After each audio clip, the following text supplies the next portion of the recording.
إن الحمد لله نحمده ونستعينه ونستغفره ونعوذ بالله من شرور أنفسنا وسيئات أعمالنا.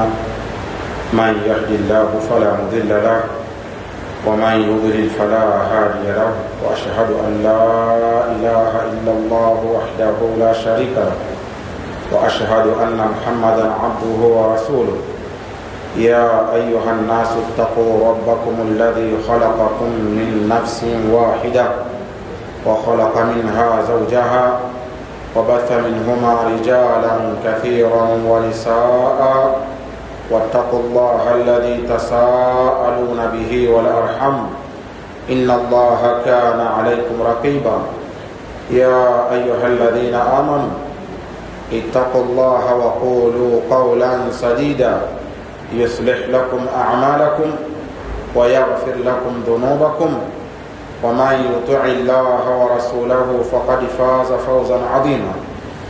أما بعد، فإن أصدق الحديث كتاب الله، وخير الهدي هدي محمد صلى الله عليه وسلم، وشر الأمور محدثاتها، وكل محدثة بدعة، وكل ضلالة في النار.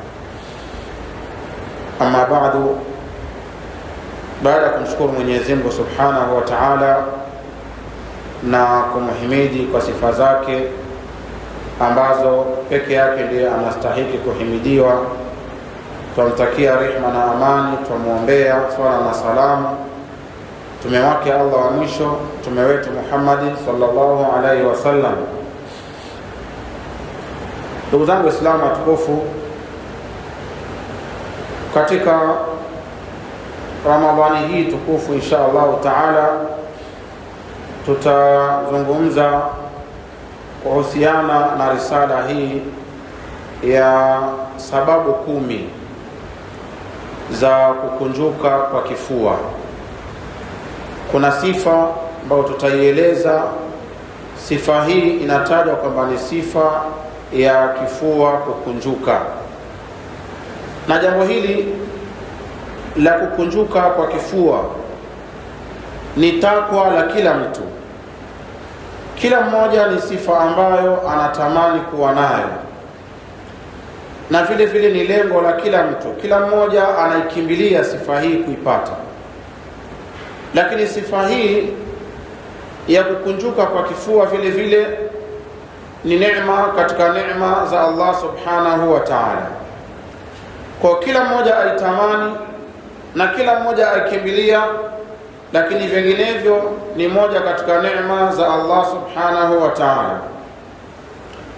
Na kusudio la sifa hii ya kukunjuka kwa kifua ni kule kuwa moyo ni wenye furaha na moyo ni wenye utulivu, moyo ambao haubabaiki na lolote katika maisha haya ya dunia, lakini ni moyo ambao kila wakati ni moyo uko na furaha, ni moyo ambao umejawa na utulivu, moyo ambao ni una qanaa, na moyo ambao unatosheka na vile ambavyo Mwenyezi Mungu Subhanahu wa Ta'ala ameujalia.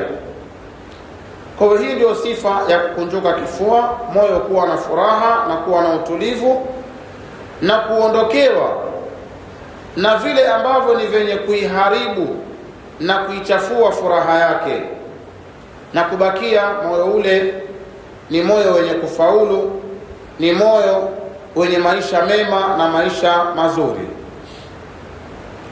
Na Mwenyezi Mungu Subhanahu wa Ta'ala, kama tulivyotaja kwamba hii ni neema yake katika neema zake, Mwenyezi Mungu Subhanahu wa Ta'ala pindi anapomneemesha mja wake neema hii, akamkunjulia kifua chake, yani kumjaza furaha na utulivu katika moyo wake, wayassara lahu amra, na Mwenyezi Mungu akamneemesha mja wake kwa kumrahisishia mambo yake ya maisha yake na maadi yake.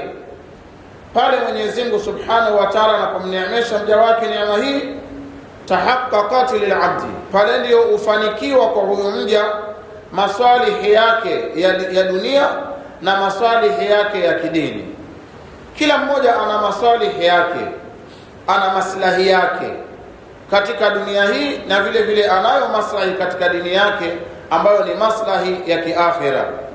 Sasa Mwenyezi Mungu Subhanahu wa Ta'ala, ili mja afanikiwe katika hayo maswalihi yake ya ulimwenguni na maswalihi yake ya mbele ya Mwenyezi Mungu Subhanahu wa Ta'ala, ambayo ni maswalihi ya kidini, ni pale atakaponeemeshwa na Mwenyezi Mungu Subhanahu wa Ta'ala neema hii ya kukunjuliwa kifua chake, na ndipo pale mwanadamu huyu na mja huyu atafikia kuyapata malengo yake na kuwa rahisi kwake na kuwa ni wepesi kwake ibada za Mwenyezi Mungu Subhanahu wa Ta'ala kuzitekeleza, na kuwa rahisi kwake kumtii Allah Subhanahu wa Ta'ala na mtume wake.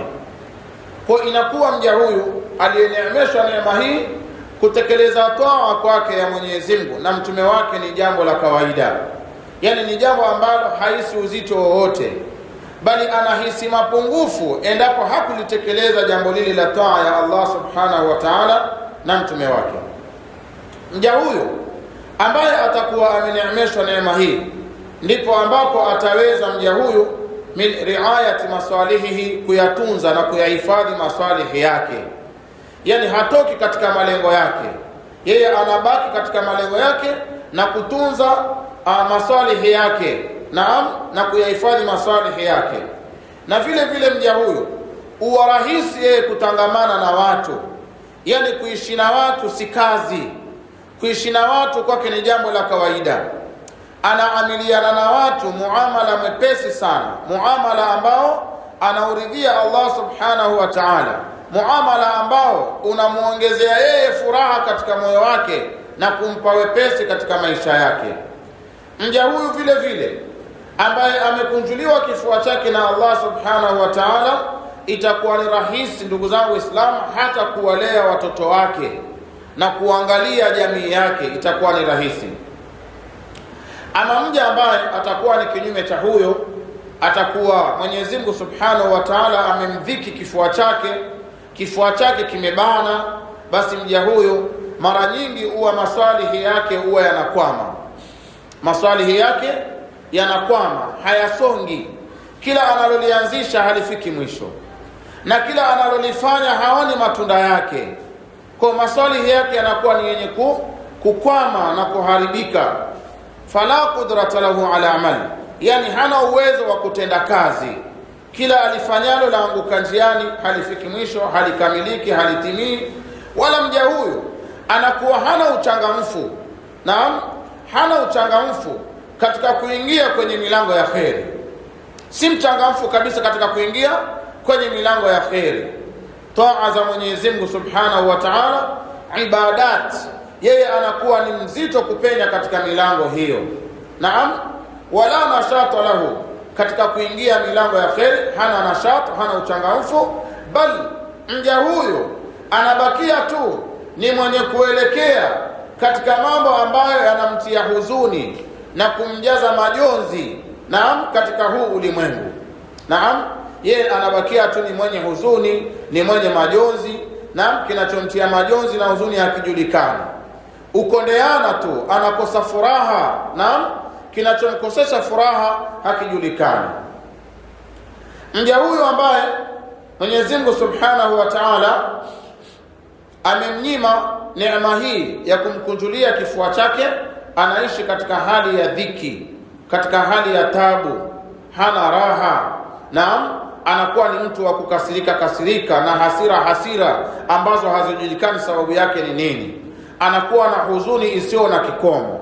Ndugu zangu Waislamu watukufu, hapa utapata kwamba jambo hili la Mwenyezi Mungu Subhanahu wa Ta'ala kukunjua kifua cha mja ni moja katika mambo yenye kumsaidia huyu mja juu ya kutekeleza majukumu yake na kufikia na kuyafanikisha malengo yake, na vile vile kuyapata maswalihi yake na kuyatimiza. Walihadha, na kwa ajili hii ndugu zangu Waislamu watukufu, utapata Nabiyullahi Musa alayhi salatu wassalam, Allah Subhanahu wa Ta'ala alipomtuma kwa Firaun la'natullahi ala dhalimin, kwenda kumlingania Firaun arudi katika toa ya Allah Subhanahu wa Ta'ala na kumuonya na marejeo na mwisho wa kiburi alichokuwa ni mwenye kukifanya. Musa alayhi salatu wassalam alipotumwa kwa taghiya huyu kwenda kumlingania arudi kwa Allah na kutubu yale anayoyafanya katika kiburi na jeuri, Musa alayhi salatu wassalam alimuomba Allah subhanahu wa ta'ala, akamwambia rabbi shrah li sadri, kwamba ewe Mola nikunjulie kifua changu, ewe Mola nikunjulie kifua changu, kwa sababu Mwenyezi Mungu atakapomkunjulia kifua chake basi atalikabili jukumu alilopewa kwa kifua kimoja, kwa moyo mmoja, kwa furaha, naam, pasina uzito wote, atalitekeleza kwa wepesi. Naam, akamuomba Mwenyezi Mungu subhanahu wa ta'ala, rabbi shrah li sadri, ewe Mola wangu nikunjulie mimi kifua changu, wayassir li amri, na unirahisishie jambo langu hili, ulifanye jepesi kwangu, nilitekeleze kwa ufanisi kama ulivyolitaka na kunituma Mola wangu. Na Mwenyezi Mungu subhanahu wa ta'ala asema katika moja ya neema ambazo amejisifu nazo alizomneemesha mtume wake Muhammad sallallahu alaihi wasallam ni pale alipomwambia, naam, alam nashrah laka sadraka, je, hatukukunjulia ewe mtume Muhammad kifua chako, hatukukipanua kifua chako? Mwenyezi Mungu subhanahu wa ta'ala swali hili analiuliza ili ni swali amuuliza mtume, ni swali la kuthibitisha kwamba Muhammad, hakika sisi kifua chako tulikikunjua kikawa kifua kipana. Yani mtu anapokuwa na kifua kipana ni mtu ambaye anakuwa ni mwepesi katika kila jambo, yani ni mtu ambaye anaweza akaishi na hali yoyote. Na ndio maana Mtume sallam aliishi na watu wa aina wa kila sampuli. Ndio maana Mtume sallam aliishi akisifika na akiwa mwema hata kwa maadui zake, kwa sababu Mwenyezi Mungu subhanahu wa ta'ala alimkunjulia kifua chake. Kwa ndugu zangu Waislamu watukufu, hii tumetaja kwamba ni minha ilahia, hii ni tunu ya Mwenyezi Mungu subhanahu wa ta'ala, wa atiya, na vile vile ni tuzo rabbania ya kimungu subhanahu wa ta'ala inayotoka kwake Allah subhanahu wa ta'ala. Kwa hii ni tuzo na hii ni tunu Mwenyezi Mungu subhanahu wa ta'ala, akimtuza mja na kumtunukia tunu hii, basi mja huyo anakuwa ni mwenye kufanikiwa katika maisha yake ya ulimwengu na vile vile maisha yake ya akhera. Sharh sadr, ndugu zangu Islam, kukunjuliwa kifua ni moja katika sababu kubwa za uongofu, moja katika sababu za uongofu, kuupata uongofu wa Allah subhanahu wa ta'ala, uongofu aliokuja nao Mtume Muhammad sallallahu alaihi wasallam. Mwenyezi Mungu subhanahu wa ta'ala akimkunjulia mja kifua, basi anakuwa mwepesi katika kuingia kwenye uongofu wake, uongofu aliokuja nao na kuufunza Mtume Muhammad sallallahu alaihi wasallam.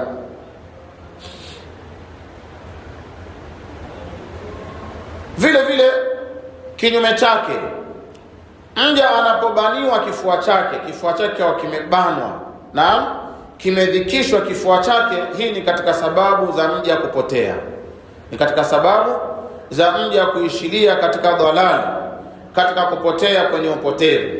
Na kama vile ambavyo kukunjuliwa kwa kifua ni moja katika neema kubwa, na kudhikishiwa kifua, kubaniwa kifua ni moja katika mateso ambayo mja Mwenyezi Mungu subhanahu wa ta'ala anakuwa amemuonja nayo katika ulimwengu huu. Kwa hiyo kukunjuliwa kifua ni raha na ni furaha na ni ufanisi, lakini kubaniwa kifua hii ni dhiki na ni mateso na ni adhabu katika maisha haya ya ulimwengu kabla ya akhera. Ndugu yangu Muislamu tukufu, katika haya ambayo tumeambizana, moja kwa moja yanaonesha kwamba haiwezekani kabisa ya mja kulipata jambo hili la kukunjuliwa yeye kifua chake au kukunjuka kifua chake isipokuwa kwa kutilia umuhimu hii dini yake. Hawezi mja kukunjuliwa kifua chake, kwa sababu tumetaja kwamba neema ya Mwenyezi Mungu, mpaka Mwenyezi Mungu subhanahu wa ta'ala amtunuku mja amkunjulie kifua chake. Sasa miongoni mwa asbabu ambazo zitamfanya huyu mja Mwenyezi Mungu amkunjulie kifua chake, basi ni kutilia umuhimu katika mambo ya dini. Naam, atilie umuhimu hii dini yake na aisimamishe dini yake. Kila mja anapokuwa ni mwenye pupa zaidi ya kuwa na msimamo thabiti kwenye dini, kwenye Uislamu wake na kwenye sunna, mwenendo wa Mtume sallallahu alaihi wasallam, ndipo mja anapokuwa karibu zaidi kukunjuliwa kifua chake na Allah subhanahu wa ta'ala. Na kila mja anapokuwa yuko mbali kabisa na dini, yuko mbali kabisa na mwenendo wa Mtume Muhammad sallallahu alaihi wasallam, ndipo pale mja anapokuwa yukaribu zaidi na kubanwa kifua chake na kuishi na dhiki na tabu na mateso. Naam, wallahi alazim, miongoni mwa watu ambao wanaishi maisha ya mateso na dhiki na taabu katika dunia hii ni wale wasiomwamini Mwenyezi Mungu subhanahu wa ta'ala, washirikina. Wanaishi maisha ya dhiki, maisha ya mateso, maisha ya taabu, ingawa watajiona kwamba wako katika maisha mazuri. Ni miongoni mwa watu ambao vile vile wanaishi katika maisha ya dhiki, maisha ya kero, taabu na mateso ni watu wa bid'a, watu waliozua katika dini ya Mtume Muhammad sallallahu alaihi wasallam. Bid'a zile na uzushi ule waliozua katika dini kwa njia moja au nyingine uwapelekea na kuwafanya wao wakaishi katika maisha ya dhiki sana na maisha ya taabu na kuishi maisha ya kuteseka, ingawa ufurahi wakajiona kwamba wanaishi katika maisha mazuri, lakini kihakika wanaishi maisha ambayo ni maisha ya dhiki na maisha ya taabu na mateso. Ndugu zangu Waislamu watukufu, katika jambo hili la Mwenyezi Mungu subhanahu wa ta'ala kukikunjua kifua cha mja, jambo hili la mja kukunjuliwa kifua chake, jambo hili laweza kukusanyika katika mambo mawili. Jambo la kwanza katika mawili haya ni kwamba kukunjuka kwa kifua cha mja hakupatikaniwi isipokuwa kwa taufiki ya Mwenyezi Mungu subhanahu wa ta'ala na msaada wake. Mwenyezi Mungu subhanahu wa ta'ala amwafikie mja, amrahisishie kifua chake kukunjuka, na Mwenyezi Mungu subhanahu wa ta'ala amsaidie kumkunjulia kifua chake. Kwa hili ni jambo la kwanza na ni jambo muhimu sana ambalo linafaa watu kulipa mazingatio, kwa sababu si werevu wa mtu kwamba kifua chake kikunjuke, aishi na furaha, aishi na utulivu, aishi na watu vizuri, aishi na viumbe wa Mwenyezi Mungu vizuri. Hii si werevu wa mtu, lakini ni taufiki ya Allah subhanahu wa ta'ala na msaada wake. Na kwa hivyo hii inatupelekea moja kwa moja ya kwamba jambo hili kwa mwenye kulitaka, naam, basi anatakiwa awe akiliomba kwa Mwenyezi Mungu subhanahu wa ta'ala, kama vile alivyoomba Nabiiullah Musa. Basi Muislamu awe akiliomba jambo hili kutoka kwa Allah subhanahu wa ta'ala, amkunjulie kifua chake, awe ni mwenye kuishi na furaha, awe ni mwenye kuishi na utulivu, awe ni mwenye kuishi na qanaa, awe ni mwenye kutosheka na kila ambacho Mwenyezi Mungu subhanahu wa ta'ala amemgawia, awe ni mwenye kuridhika na kila hali ambayo ni mwenye kuipitia katika maisha haya ya dunia, akijua kwamba hata kama ni hali ina uzito gani, lakini akijua kwamba ni hali ambayo Mola wake Mwenyezi Mungu subhanahu wa ta'ala kipenzi chake ndiyo aliyomchagulia. Kwa hivyo mja huyu moja kwa moja uridhika na kila hali ambayo ni mwenye kuipitia na kila hali ambayo Allah subhanahu wa ta'ala ni mwenye kumjalia, maadamu anajua kwamba Mwenyezi Mungu subhanahu wa ta'ala hajamuumba ili aje ateseke, lakini alimuumba ili aje afanye ibada, na kwamba Mwenyezi Mungu alimuumba ili aje kumpa mitihani, na kwamba Mwenyezi Mungu subhanahu wa ta'ala mitihani ile atamlipa kwayo. Naam, basi mja yule anakuwa ni mwenye kuridhika. Ili mja afikie daraja hii lazima awe akiliomba jambo hili, kwa sababu haliwezekani ila kwa taufiki ya Allah subhanahu wa ta'ala, na haliwezekani isipokuwa kwa msaada wake Allah subhanahu wa ta'ala. Jambo la pili, anna hadhihi alminna walhiba, ni kwamba tunu hii na neema kama hii kutoka kwa Mwenyezi Mungu subhanahu wa ta'ala haiwezi kumjia mja, la yataata, haiwezi kuja kabisa illa kwa kumtii Mwenyezi Mungu subhanahu wa ta'ala na kushikamana na sheria yake Allah subhanahu wa ta'ala. Sifa hii na jambo hili haliwezi kumjia mja isipokuwa kwa kumtii Allah subhanahu wa ta'ala na kutekeleza na kusimamisha na kushikamana na sheria yake Mwenyezi Mungu subhanahu wa ta'ala, kwa sababu haiwezi sifa hii na mja kuipata kwa kukaa tu na kumwomba Mwenyezi Mungu subhanahu wa ta'ala pasina juhudi yoyote. Mwenyezi Mungu subhanahu wa ta'ala ameshatuambia, walladhina jahadu fina lanahadiyannahum subulana, kwamba wale ambao watajipinda kwetu, wajilazimishe, wasumbue nafsi zao na kuzitenza nguvu, hao ndio tutakaowaonesha na kuwaongoza kwenye njia zetu. Kwa hivyo dua peke yake, kukaa na kuomba peke yake, ukunjuliwe kifua Muislamu, lakini bidii hakuna, taa ya Mwenyezi Mungu hakuna, bali kinyume chake ni maasi, sifa hii au jambo hili hawezi kulipata Muislamu. Haya ni mambo mawili ambayo yanakwenda pamoja pamoja. Kwanza ajue Muislamu kwamba inshirahu sadri, kukunjuliwa kifua, ni tunu Mwenyezi Mungu umwafiki mja wake kuipata, na vile vile umsaidia akawa ni mwenye kuipata. La pili, hawezi kusaidiwa kuipata tunu hiyo na isipokuwa awe ni mwenye kujipinda katika kumtii Allah subhanahu wa ta'ala na kujilazimisha kushikamana na sheria ya Allah subhanahu wa ta'ala. Kwa kuwa ndugu zangu Waislamu, mioyo iko mkononi mwa Mwenyezi Mungu subhanahu wa ta'ala. Hii mioyo ambayo iko kwenye vifua hivi iko mikononi mwa Allah subhanahu wa ta'ala, na Mwenyezi Mungu subhanahu wa ta'ala, kama ilivyokuja katika hadithi sahihi, mioyo hii Mwenyezi Mungu anaigeuza anavyotaka. Mwenyezi Mungu mioyo hii anaigeuza anavyotaka. Kwa mioyo hii inakubali moja kwa moja kutii uendeshaji wa Mwenyezi Mungu subhanahu wa ta'ala. Atakavyokuipeleka ndivyo itakavyokwenda, atakavyokuidhalilisha na kuielekeza ndiko itakakoelekea na itadhalilika. Naam, lolote ambalo Mwenyezi Mungu subhanahu wa ta'ala atakuwa ni mwenye kulitaka, basi hilo ndilo ambalo litakuwa ni lenye kuwa, na lolote ambalo Mwenyezi Mungu hatolitaka, basi hilo haliwezi likawa. Tunasema kwamba lazima tuwe ni wenye kumnyenyekea Mwenyezi Mungu subhanahu wa ta'ala na kumuomba, wala sio kufanya bidii tu ya kwamba mimi nataka moyo wangu uwe ni moyo uliokunjuka. Hapana, lakini ni kumuomba Allah subhanahu wa ta'ala kwa unyenyekevu, kwa sababu katika dunia hii ambayo ni milki ya Allah subhanahu wa ta'ala halitakuwa isipokuwa lile ambalo atalitaka yeye, na jengine lolote ambalo Mwenyezi Mungu hakulitaka haliwezi kamwe likawa. Mwenyezi Mungu subhanahu wa ta'ala asema, faman yuridillahu an yahdiyahu yashrah sadrahu lilislam, yeyote ambaye Mwenyezi Mungu atataka kumuongoza, basi atakikunjua kifua chake kwa huu Uislamu.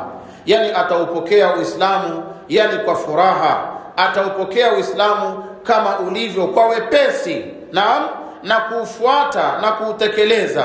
Yeyote ambaye atakuwa ni mwenye kuongozwa na Mwenyezi Mungu subhanahu wa ta'ala, basi Mwenyezi Mungu kifua chake atakikunjua. Naam, kifua kile kitakuwa kinajawa na imani ya Mwenyezi Mungu subhanahu wa ta'ala na yaqini. Kifua kile kitakuwa hakioni uzito katika taa ya Mwenyezi Mungu subhanahu wa ta'ala, ima taa ya kutekeleza amri ya Allah subhanahu wa ta'ala, ama taa ya kuliepuka alilolikataza Allah subhanahu wa ta'ala.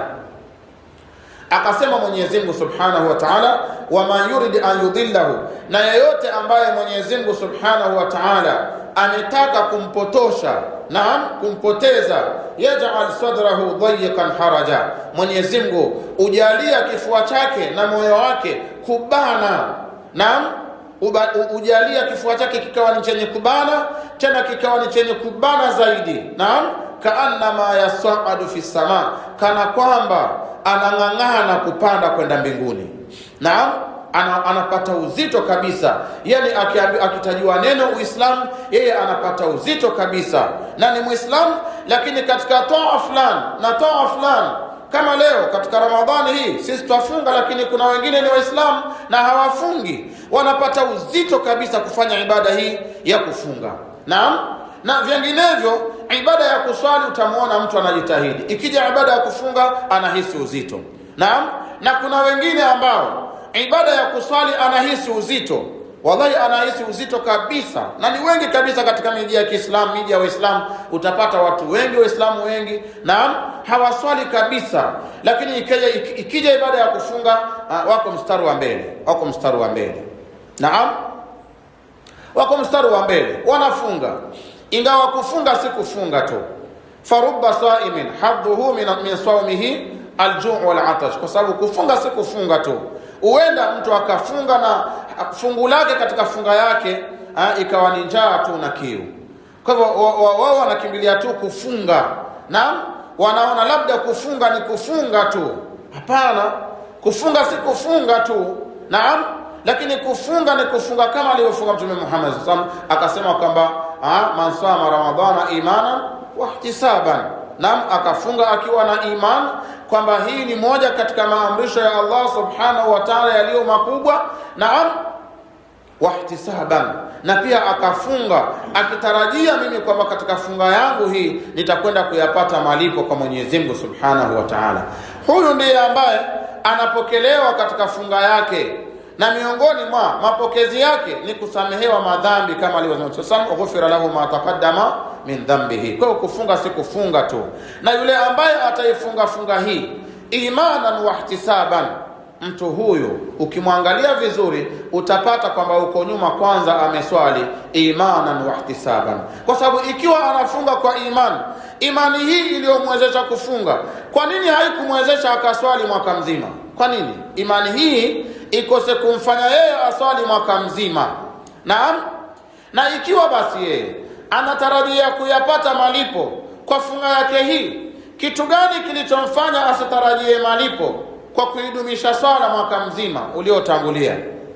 Kwa ndugu zangu Waislamu watukufu, hizi ni alama, ni hali ambazo si mzuri, ni hali ambazo zinashiria mja kuelekea palipo na upotevu, kwa sababu Mwenyezi Mungu Subhanahu wa Ta'ala anapotaka kumpotosha mja, naam, basi mja yule Mwenyezi Mungu umfanya akawa mzito, akahisi dhiki, kifua chake kikawa ni chenye kubana katika mambo yaliyo mema na katika taa ya Mwenyezi Mungu Subhanahu wa Ta'ala. Ndugu zangu Waislamu watukufu, hapa kama tulivyotaja kwamba kukunjuka kwa kifua kunakuja na kunapatikana kwa taufiki ya Mwenyezi Mungu Subhanahu wa Ta'ala peke yake, wala si vinginevyo. Hakuna uerevu mwingine, hakuna shortcut. Ni taufiki ya Allah Subhanahu wa Ta'ala ndio itakayomfanya mja kifua chake kiwe ni chenye kukunjuka. Naam, na kwa sababu hiyo inatakiwa awe yeyote ambaye anatafuta jambo hili, analitaka jambo hili na kulitamani jambo hili, anatamani kifua chake kikunjuliwe kama alivyokunjuliwa Mtume sallallahu alaihi wasallam na wema waliotangulia. Naam, basi anatakiwa awe atalitafuta jambo hili kwa kupitia sheria ya Mwenyezi Mungu Subhanahu wa Ta'ala, kuifuata na kufuata na kuzingatia wahyi wa Mwenyezi Mungu Subhanahu wa Ta'ala ambao ni Qur'ani na Sunna ya Mtume sallallahu alaihi wasallam. Ajitahidi Muislamu huyu na ajitahidi Muislamu huyu katika dua, katika kumuomba Mwenyezi Mungu Subhanahu wa Ta'ala, tena amuombe Mwenyezi Mungu Subhanahu wa Ta'ala kwa kweli kabisa itokayo kwenye moyo wake.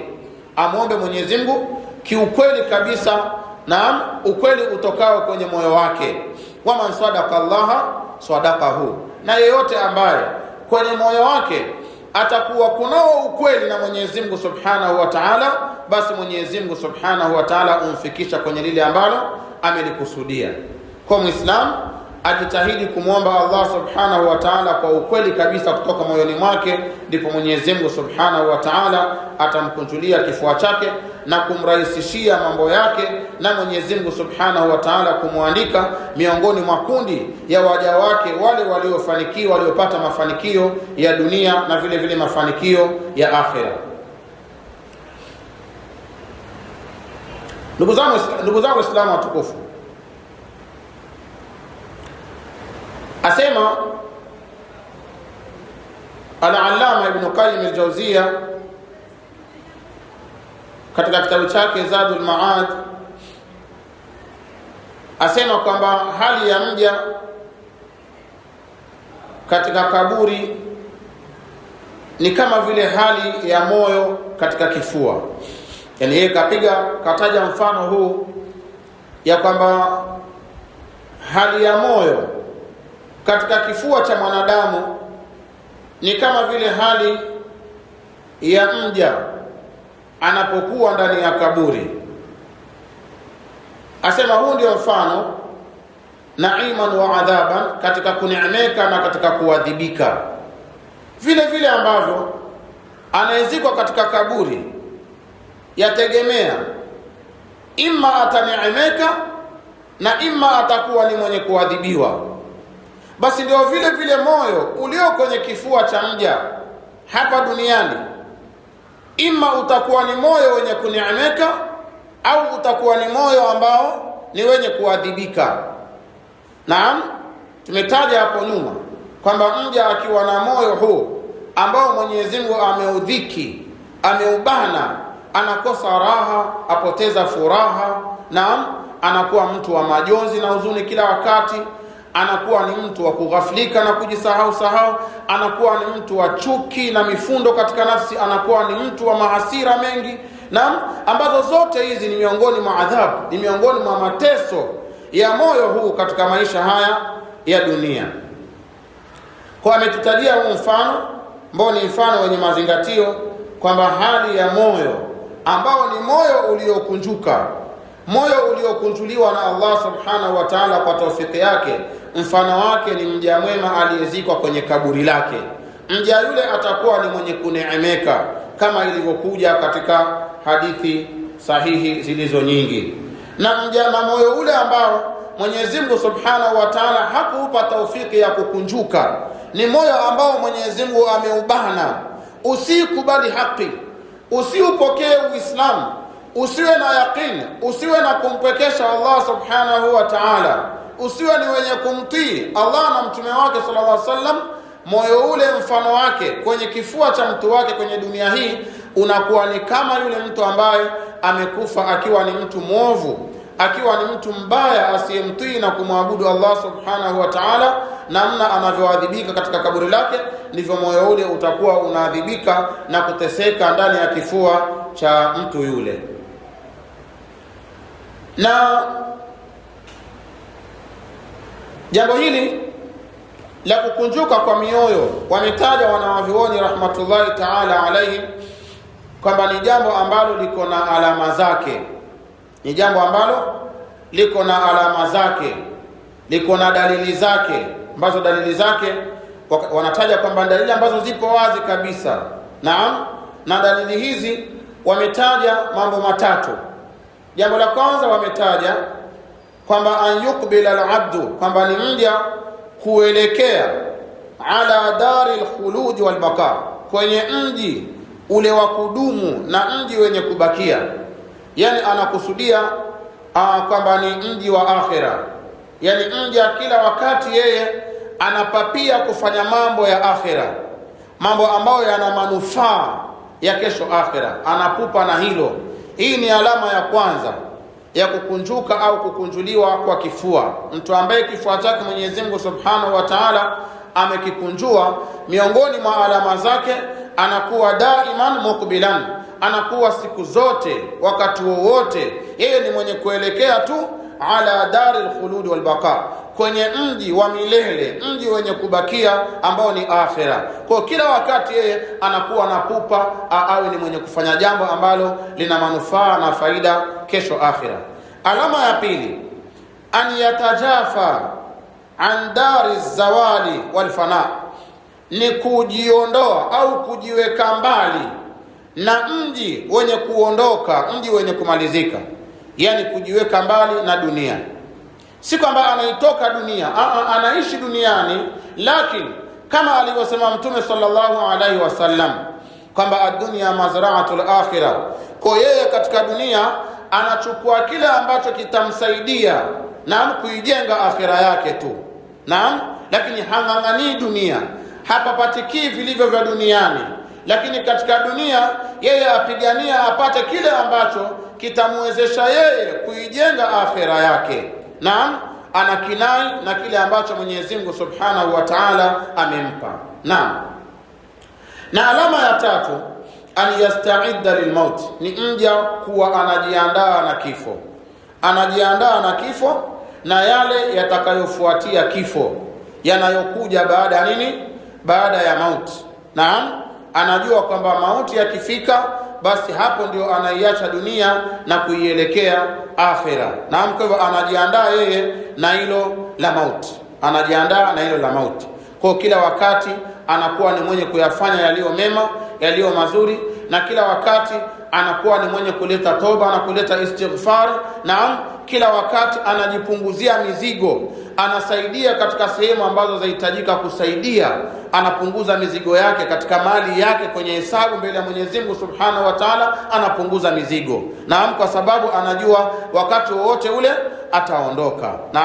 Na ndivyo Mtume sallallahu alayhi wasallam alivyotuhimiza kwamba tukithirishe, tufanye wingi wa kukumbuka kivunja ladha ambacho ni mauti. Al-Allama Ibn Qayyim al-Jawziyya asema, wa alamatu inshirahi sadr, wa alamatu hadha inshirahu sadr limanazil al-iman. Asema alama ya hilo ni kukunjuka kifua kwenye ngazi na kwenye daraja za imani, wa infisahuhu, na kupanuka kwake kifua kinakuwa kipana, wa tumaaninatul qalbi, na utulivu wa moyo. Kifua kinakuwa kipana, na kifua kikiwa kipana, yani tukusudia ni kifua ambacho kinahimili kila jambo, kina uwezo wa kuhimili mambo mengi. Ndio yule mtu ambaye anaweza kuwa hata ukimkosea vipi, yeye kwanza anatabasamu anapokuona. Yeye kwanza anakusaidia unapohitaji msaada wake. Lakini wewe kazi yako labda ni kumuudhi na kumkosea na kumtendea mabaya, lakini kwa kuwa yeye ana kifua kipana, basi wewe una nafasi kwenye kifua chake ya kucheza kona zote, wala yeye hana wasiwasi. Kwa asema kwamba watumaninatul qalbi li amrillah, na moyo kutulizana, kuwa na utulivu palipo na amri ya Mwenyezi Mungu Subhanahu wa Ta'ala. Wal inabatu, na kurudi na kukimbilia ila dhikrillahi, kwenye dhikri na utajo wa Mwenyezi Mungu Subhanahu wa Ta'ala. Wa mahabbatuhu, na kumpenda Mwenyezi Mungu Subhanahu wa Ta'ala. Sababu mtu ambaye kifua chake kinakuwa ni kipana anampenda Mwenyezi Mungu Subhanahu wa Ta'ala. Na mwenye kumpenda Mwenyezi Mungu Subhanahu wa Ta'ala atakuwa daima, siku zote na mara nyingi, yeye yuko radhi apoteze maisha yake, lakini afanye jambo moja katika mambo ambayo Mwenyezi Mungu Subhanahu wa Ta'ala anayapenda. Hii ni moja katika alama za moyo ambao unampenda Allah Subhanahu wa Ta'ala, na uweze kumpenda Allah Subhanahu wa Ta'ala moyo ambao Mwenyezi Mungu Subhanahu wa Ta'ala hajautilia taufiki ya kuweza kupata kukunjuka. Walfarahu biliqa'i, na moyo huu huwa na furaha kwa kukutana naye Mwenyezi Mungu Subhanahu wa Ta'ala. Kwa ni moyo ambao lau utaambiwa au ataambiwa mwenye moyo ule kwamba atakufa leo au atakufa sasa hivi, kabla ya alasiri, kabla magharibi leo atakufa na ndio atazikwa, yeye wala hana wasiwasi, kwa sababu yuko tayari yeye kukutana na Allah Subhanahu wa Ta'ala. Watajafi an daril ghurur, na kujiweka mbali na mji wa udanganyifu. Kujiweka mbali na mji na nyumba ya udanganyifu ambayo ni dunia, kama fil athar, kama ilivyokuja katika athar al-mashhur. Idha dakhala an-nur al-qalba infasaha wansharaha, kwani inapoingia nur katika moyo wa mja, moyo ule upanuka na moyo ule ukunjuka. Asema kila, iliulizwa wama alamatu dhalika, ni ipi alama ya hilo kwamba moyo wa mja umeingia nur na umepanuka na umekunjuka? Akasema, aliyesema maneno yale kwamba nuru ikiingia kwenye moyo wa mja basi upanuka na kukunjuka, akasema kwamba alama yake atajafi an daril ghurur, ni kujiweka mbali na mji wa udanganyifu, nyumba ya udanganyifu. Wal inabatu ila daril khulud, na kurudi na kukimbilia palipo kwenye nyumba na mji wa milele wa kudumu. Wal isti'dadu lil maut, na kujiandaa na kifo kabla nuzulihi, kabla kifo hakija teremka. Ndugu zangu Waislamu watukufu, Leo insha Allah tutakomea hapa, tatosheka na haya machache yakiwa kama mukaddima katika kuipitia na kujikumbusha kwenye risala hii ambayo inataja mambo 10, ambayo mambo 10 haya ndio sababu ya mja kukunjuliwa kifua chake na Allah subhanahu wa ta'ala. Tuomba Mwenyezi Mungu subhanahu wa ta'ala atunufaishe kwa haya. Mwenyezi Mungu subhanahu wa ta'ala ajalie kikao hiki na maneno haya tunayoambizana yawe ni sababu ya sisi kusamehewa madhambi yetu na kupata rehema zake na kudumu katika uongofu na katika sunna na mwenendo wa Mtume Muhammad sallallahu alaihi wasallam. Mwenyezi Mungu atusamehe madhambi yetu na madhambi ya kila Muislamu aliyetangulia mbele za haki. Mwenyezi Mungu atupatie kila ambalo ni jema katika ulimwengu huu, atuwekee kila ambalo ni jema kesho akhira. Mwenyezi Mungu subhanahu wa ta'ala atutakabalie kila ambalo ni zuri ambalo sisi ni wenye kulifanya Ramadhani na baada ya Ramadhani.